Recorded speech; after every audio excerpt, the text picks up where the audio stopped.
그리스도 안에서 살아가는 성도 여러분, 이동훈 목사의 성경의 세계 시간입니다. 저희들은 시므온 김기동 목사의 수상을 살피고 있는 중입니다. 오늘 제가 시작하기 전에 또 양해의 말씀을 좀 드려야 되겠습니다. 수상을 이제 제가 살펴보면서 첫째는 역시나 굉장한 이야기로구나 라고 새삼스레 한 번 더 시므온께서 끼쳤던 영향력에 대해서, 그가 우리에게 주었던 감동에 대해서 놀라게 되었다는 것이고, 둘째는 그런 의미로서 제목만 다르지 똑같은 뭐라고 형언하기 어려운 큰 감동이 계속 유지가 된다는 것이죠. 그래서 제가 기억이 납니다. 처음 시므온을 만나서 언어를 받고 수상을 참 많이 읽었었는데, 그때도 읽다가 보면 아까워서 그 내용이 너무 좋고 감동적이어서 아까워서 책을 자주 덮었던 기억이 납니다. 그럴 정도로 큰 감동이었고, 어쩌면 똑같은 감동이었고, 어쩜 이렇게 글을 잘 쓸까, 그렇게 생각은 많이 안 했던 것 같아요. 거의 안 했던 것 같아요. 그건 참 뒤에 생각했던 것이고, 그분의 인격과 글 속에 나타나는 신앙과 신앙의 세계와 그런 감동들이 계속 유지되었던 것을 기억합니다. 따라서 우리들도 경우에 따라서는 책을 좀 빨리빨리 스키퍼 뛰어넘어가는 그런 일들도 있겠다 하는 생각을 합니다. 여러분들이 이해를 잘 해주시면 되겠습니다. 또 그때그때마다 제가 설명을 해드리겠습니다. 자, 오늘은 첫째, 오늘은 8가지로 8가지 꼭지로 나누어서 한번 해볼까 하는데, 첫째는 그의 수상 속에는 굉장히 그야말로 실존주의적 나, 내가, 나는, 우리 등등의 표현, 나, 나는, 우리 같은 등등의 1인칭 내지는 1인칭 복수형의 실존주의적 고찰이 참 많이 있었다. 그래서 나쁘게부터 먼저 언급을 한다. 나쁘게는 굉장히 에고이즘, 자기 중심주의적 사고를 하는 사람이 아닌가라고도 들고, 그러기보다는 늘 어쩜 이렇게 자기 비판적 시각을 가지고 있을까, 신앙인으로서. 그게 절대 지배적이었다 생각이 듭니다. 그래서 어쩜 이렇게 늘상 자신을 비판적으로 보는 눈을 견지를 하고 있을까. 참 신기하다, 참 겸손하다, 자기 비판 크리티컬하다, 자신에 대해서 셀프 크리티컬하다, 굉장히 자기 비판적이다라고 하는 생각이 참 많이 들었습니다. 우리가 신앙생활을 하는 것은 궁극적으로 자기를 들여다보는 것 아닐까 싶습니다.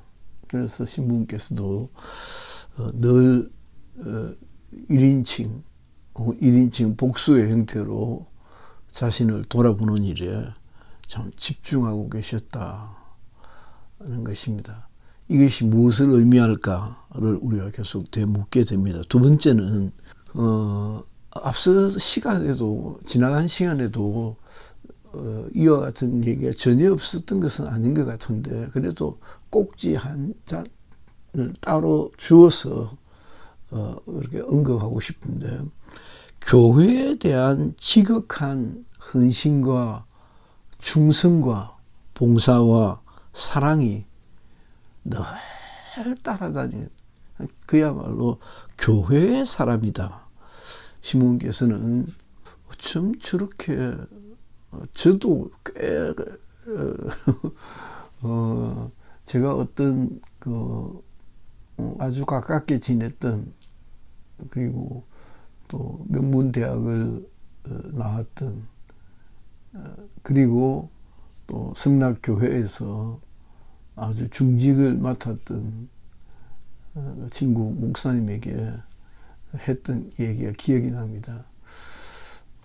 당신은 캠퍼스에서 학교에서 대학에서 은혜를 받았다면 대학에서 믿는 사람이 되었죠.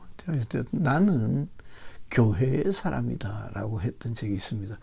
그분이 그런 내용을 지적을 하더라고요. 참 이동훈 목사는 참 교회의 사람이다. 저하고는 비교 불가할 정도로 시몬께서는 정말 철저하다는 말이 적당하도록 철저한 교회의 사람이다. 교회에 대한 충성과 희생과 사랑과 봉사의 마음이 그 목숨 걸고 하신 것이잖아요. 우리가 기억하실 겁니다. 많은 분들이 시몬께서 뭐 어느 때인가는 잘 모르겠지만 하여튼 젊은 날 초기에 예배당을 짓는데 종탑이죠. 아마 종탑을 짓는데 아무도 올라갈 사람이 없어가지고 당신이 아슬아슬하게 올라갔다 하는 그 얘기를 저도 하여튼 시몬을 알게 된 초기였는데 굉장히 감동 깊게 그 얘기를 들었던 기억이 아주 진하게 남아 있습니다.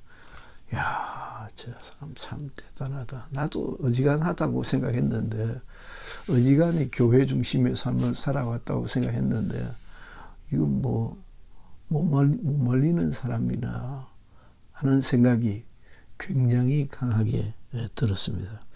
그와 똑같이 세 번째는 그는 교회 중심의 삶 그 이전에 예수 중심적 이해가 확대되고 있는 사람이었다는 것입니다. 철저한 복음주의는 당연하고 철저한 복음주의가 그의 수상 속에는 그야말로 흔히 이르죠. 차고 넘친다. 그런 증거가 그런 흔적들이 그런 뉘앙스들이 예수 중심의 복음주의적 입장이 태도가 차고 넘쳤다. 그런 시각으로 역사를 보고 역사에 참여하고 신앙에 참여하고 그래서 역사의 알파와 오메가가 예수였다.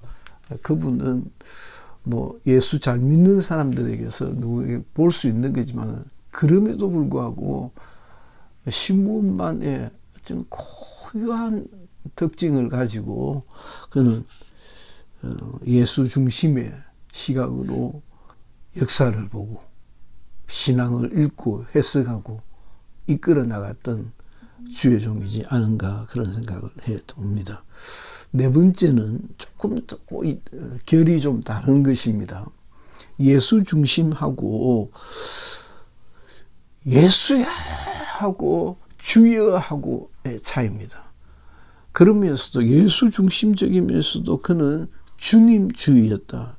주님주의라는 말은 특별히 예수여하고 주여하고 사이는 주권의 차이가 있지 않는가 생각이 듭니다. 시몬께서는 특별히 예수의 주권에 복종하는 자세.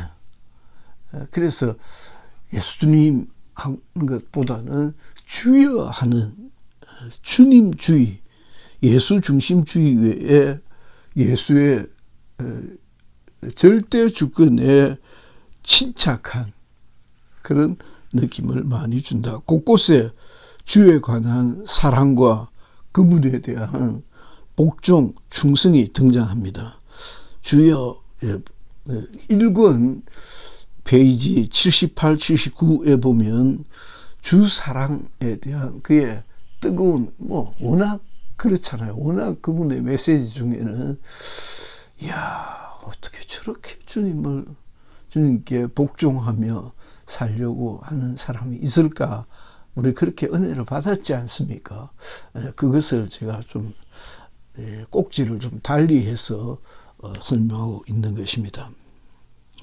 다섯 번째는 지금 다시 읽어도 대단한 자기 성찰의 목회자였다, 메신저였다, 걸쟁이였다라고 생각이 듭니다. 그분의 예수에 대한 이해, 예수에 대한 사랑, 사명 등등이 다 마찬가지죠. 참 같이 예수를 믿는데 어쩜 저렇게 주님 한 분만을 바라보고 살았을까 하는 것이 지금 다시 읽어도 참 놀랍다, 감동적이다. 아마 많은 분들이 이 동영상을 애청하시는 분들이 저의 이런 감동에 공감하지 않을까 하는 생각이 듭니다. 여섯 번째는 지금 1권을 수상 1권을 살펴보고 있는데 1권 제일 마지막 페이지 보면 마지막 페이지가 그냥 놓칠 수 없는 것이었습니다. 178, 179페이지에 아주 오묘한 표현이 나오고 있습니다. 그게 뭘까? 거기에는 평소 그에게서 많이 읽을 수 있는 것처럼 굉장히 고뇌하는 모습이 나옵니다. 그가 뭘 고뇌했을까? 여기 보면 첫째 하는 말씀이 사람이 하기 힘든 것들 중에 자신의 진실을 말하기가 제일 힘들다.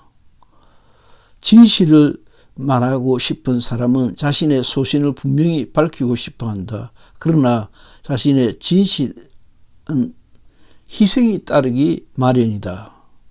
희생이 가미된 진실만이 진실이 될 수 있다. 자신의 희생을 감추고 회피한 어떠한 진실도 설득력이 없는 것이다. 그러나 이제 자기가 희생을 감수하지 못한다. 내가 진실한 사람이 되어야 한다. 이런 말을 하고 있는 거 아니겠습니까? 우리도 그렇죠. 우리도 그런데 그러면 이분이 뭔 진실을 말하고 싶었던 것이었을까? 뭔 말씀을 하고 싶었던 것이었을까? 그분이 우리 곁에 가까이서 말씀을 전하시고 또 목회를 친히 인도하시고 또 많은 애청자 여러분들께서 그분을 목자로 그분의 양이 되어서 가까이서 보셨습니다. 가까이서 보지는 못했죠. 큰 교회였으니까. 하여튼 그분의 음성을 그렇게 듣고 주 안에서 양육을 받았었는데 이게 그가 고뇌한 진실의 내용이 뭘까? 이것을 이렇게 그분의 일생이 다 끝나고 나서 또 굉장한 그 스캔들이 있고 난 뒤에 생각해 보니까 이게 뭘까라고 하는 생각을 더 진지하게 해보게 된다는 것입니다. 우리 다 그렇지 않습니까? 다 그렇죠. 심지어는 자기 혼자서 방구를 끼고 자기 혼자서 방구를 끼지 옆에 부인이 합니까? 남편이 합니까? 자식들 듣는 데서 있는 데서 가까이서 퉁퉁퉁퉁 방구를 낍니까? 그렇게 하지도 않지 않습니까? 방구 하나를 끼도 조심스럽게 이를 숨기고 숨기다 가리고 할 텐데 자기 안에 있는 내면에 있는 그런 인간 본래의 모습 그런 것들을 얘기하고 있는 것은 아니었을까라고 저는 생각을 해보게 돼서 아주 좀 충격적이었습니다. 야, 이게 뭘까? 이분이 뭔 진실을 고뇌했을까? 그런 생각을 들었습니다. 7번째는 시몬께서는 꽤 자기 분열적 상태를 유지하고 있었다. 협박을 느끼고 엄청난 주위로부터의 고난을 느끼고 동시에 성공과 영광에 대한 물론 금세에서의 것이라기보다는 보다 더 내세의 것으로 그렇게 표현되어 있습니다만은 하나님께서 주시는 보상 그것을 참 많이 그려놓고 있습니다. 그래서 저는 꽤 자기 분열적 이 세상에서의 그 고난과 협박과 모욕과 천희여김 가운데 그는 또 한편 성공하고 싶은 가난하게 살았던 삶을 한번 극복하고 싶은 세상에서 대접받고 싶은 생각도 꽤 많이 하셨다. 그런 것들이 우리에게 굉장히 인간적으로 공감을 주었지 않는가 하는 생각이 듭니다. 마지막 8번째는 그는 자서전을 쓰고 싶다는 말을 일찍부터 시작합니다. 자서전을 쓰고 싶다. 그러면서도 숨기고 싶다. 뭘 숨기고 싶었을까? 뭔 자서전을 쓰고 싶었을까? 자학에 가까운 자기 공개, 자기 고민, 자기 고발의 형태를 여러 군데에서 볼 수 있습니다. 물론 제가 그 개인의 문제를 들으시면 저는 일기를 굉장히 또박또박 썼습니다. 일기를 또박또박 쓰는 것은 일기를 또박또박 쓰다 보니까 자신을 한없이 객관화시켜보는 좋은 버릇이 들더라고요. 아, 이렇게 살면 안 된다. 이렇게 살아야 된다 하고 뭐 짧지도 않은 그러면서도 결코 길지도 않은 글이었지만 그 일기를 결혼 직전까지 썼습니다. 그래서 결혼을 앞두고 며칠 전에 그 일기를 제가 살고 있었던 아파트 마당에 나와서 다 불태워 버렸는데, 왜냐하면 그때는 이미 이제 소장 교육 전도사로서 설교를 할 기회가 많이 있었습니다. 설교를 하다 보니까 자기를 더 들여다볼 수 있는 자기를 좀 더 비판적으로 볼 수 있는 그런 자서전적인 얘기들을 설교를 통해서 다 내뱉고 있더라고.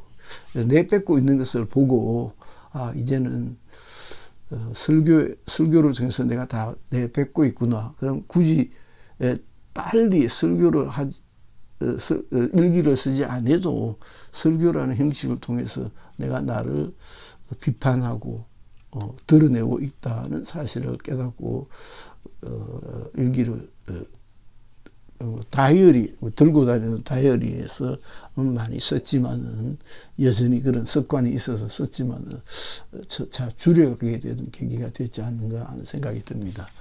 오늘은 여기까지 살펴보도록 하겠습니다. 애청해 주셔서 감사합니다.